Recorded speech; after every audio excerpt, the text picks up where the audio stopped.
The Lodwar Trade Facilitation Center is one of 3 trade facilitation centers that have been established in Turkana County. The other 2 being the Kakuma Trade Facilitation Center and the Kainuk Trade Facilitation Centers. In addition to revenue collection, the mandate of KRA also extends to trade facilitation. Having these trade facilitation centers will enable KRA to better undertake cargo monitoring along the corridor and also to better facilitate trade and support exports in the region. Yeah. So the objective of these 3 was basically to bring services closer to the community, ensure that we are facilitating trade and creating an direct access of cargo getting into South Sudan without having going to through our partner states.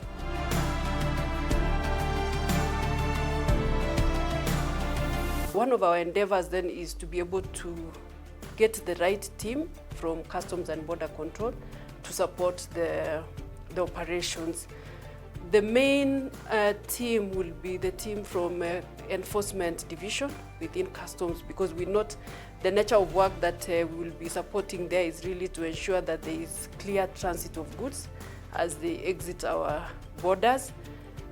And we also note that that alone would not be enough in terms of the kind of resources we are looking at. We would definitely, even from my department, be supporting with the support services resources. In this case, we are talking of there must be people who will be able to oversee the logistics of the center. We are really happy to report that part of the project was the delivery of a borehole. So in terms of water, yes, our staff should be able to access that water. But of course, we are making arrangements to ensure that in the long run, there is that enough water even for the community that is living with us there.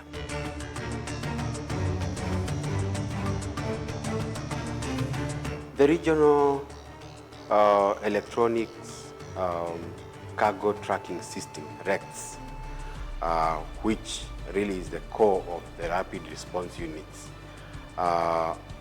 it's a program which will ensure that that service of RECTS through the RRU is delivered at this particular point. So that's the bottom line.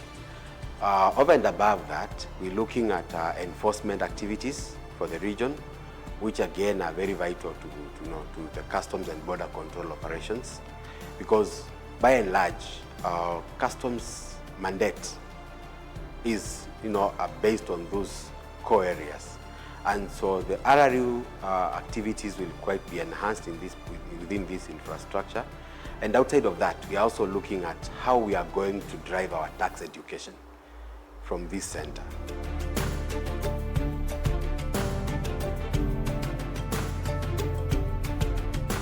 We are able to design an office to allow maximum sunlight into the building. And the other initiative to ensure Turkana being, the climate being quite hot, we also had solar sun shading fins. What this does is basically to allow cooling effect within the building, and obviously shading stuff from direct sunlight through that process. The roofing is also designed for the climate, whereby it allows the inflow of fresh air into the building, and at the same time also push out the hot air, and therefore guaranteeing the cooling effect for the building and ensuring a conducive environment for the staff. In addition to that, we have also planted 500 indigenous trees, again to help with the cooling effect as a natural measure.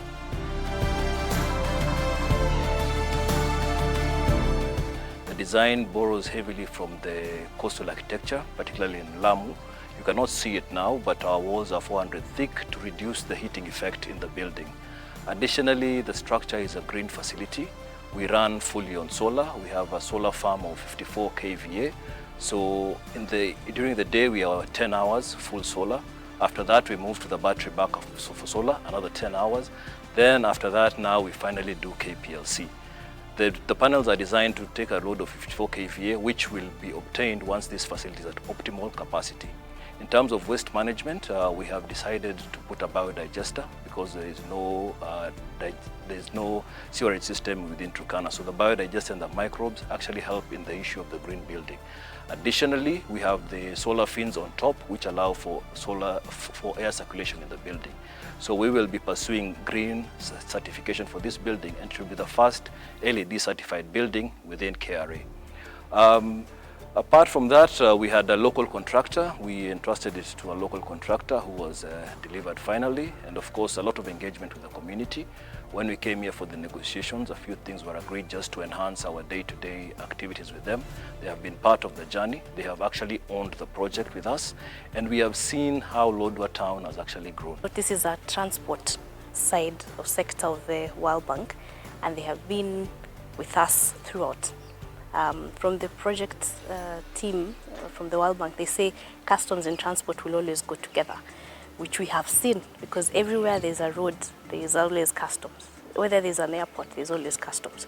So it's been a journey, and we are grateful that we are here now, and we are ready to operationalize this facility. And what we know for sure is in the next few years, in the next few months and weeks, we'll see a lot of changes within the community, within our revenue collection. We expect definitely a growth in that. We look forward to the full utilization of the facility now that the northern corridor this corridor is opened, and as part of security team to facilitate trade.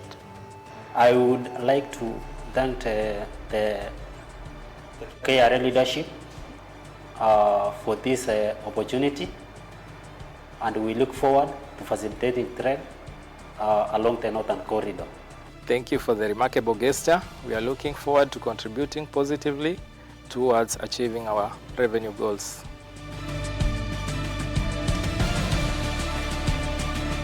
We have seen significant benefits for the community, which includes employment of local communities, women and men, and also some associated benefits in terms of promotion of business and trade along A1 road. Nashukuru KRA sana kwa kutuletea huu mradi hapa. Asanteni. Tunashukuru KRA na mapartners yake kwa hii mradi. Asanteni sana. To our partners, the World Bank, the National Treasury, our Parent Ministry, and the Ministry of Transport, thank you so much for your partnership. We've walked through this journey over the last few years, and we are finally here. And to the community that has worked with us, donated land, and supported us along this whole process, we are really grateful. We look forward to the launch, and thank you so much. I'd like to thank the people of the Turkana County for generously donating the 20 acres where this land sits. And further to that, I think in addition to this very generous gesture, the people of Turkana County, the community, showed immense support and contribution and collaboration in the project development. Yeah. But beyond the people of Turkana County, we would also like to express our deepest gratitude to our partners, World Bank, National Treasury, the Ministry of Roads and Transport, for their commitment, for their resource support that has enabled us to see this project through. And to our partners, we would like to tell them that we are going to maximally utilize this facility, that beyond just enabling and enhancing KRA's efficiency, will ensure that the intent of this project, which is to facilitate trade in the region, is achieved.